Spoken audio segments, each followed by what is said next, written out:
La suspension du Mali du programme AGOA des États-Unis, un non-événement, suivant les opérateurs économiques, M. Jamy Bita. Suivant.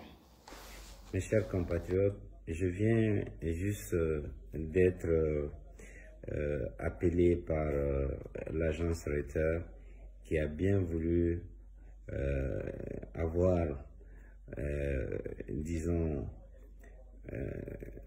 mon avis par rapport justement à la suspension du Mali par rapport au programme AGOA des États-Unis.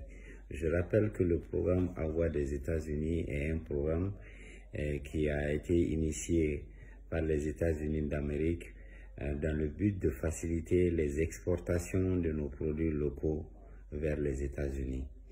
Et franchement, cette campagne d'intoxication, de propagande que certains Maliens aujourd'hui, que je traiterais même d'apatrides, essaient de faire pour montrer à la population comme quoi nous sommes en disgrâce par rapport à certains pays dits amis.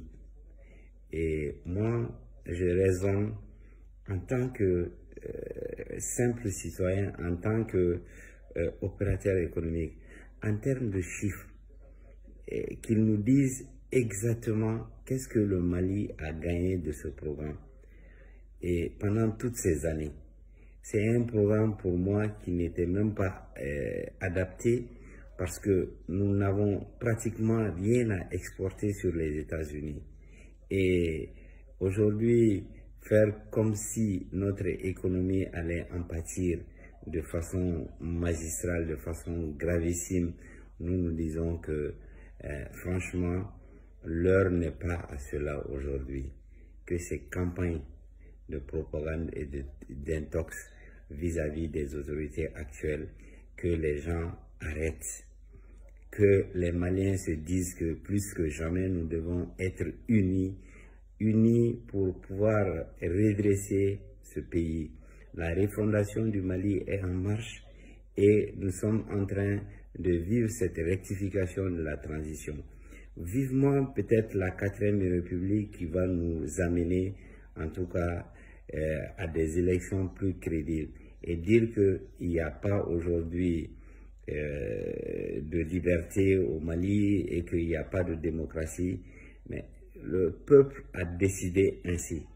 La forte mobilisation du peuple par rapport aux autorités actuelles doivent faire comprendre à nos amis que les Maliens sont résolus aujourd'hui à aller de l'avant et ne plus vivre en tout cas des erreurs du passé. Et nous disons plutôt que c'est le moment, c'est dans la difficulté que on reconnaît ses vrais amis, c'est pas dans les facilités. Nous ne voulons plus ces mains tendues qui nous donnent de la main gauche et qui retirent de la main droite. Nous voulons juste dire à tout un chacun que aujourd'hui, plus que jamais, nous avions besoin en tout cas de toutes les synergies et toutes les énergies possibles pour avancer ensemble. Vivement peut-être d'autres programmes, mais qu'à cela ne tienne, en tout cas pour moi, c'est vraiment pas quelque chose de significatif par rapport justement à ce que nous traversons aujourd'hui et dire que c'est un non-événement en réalité.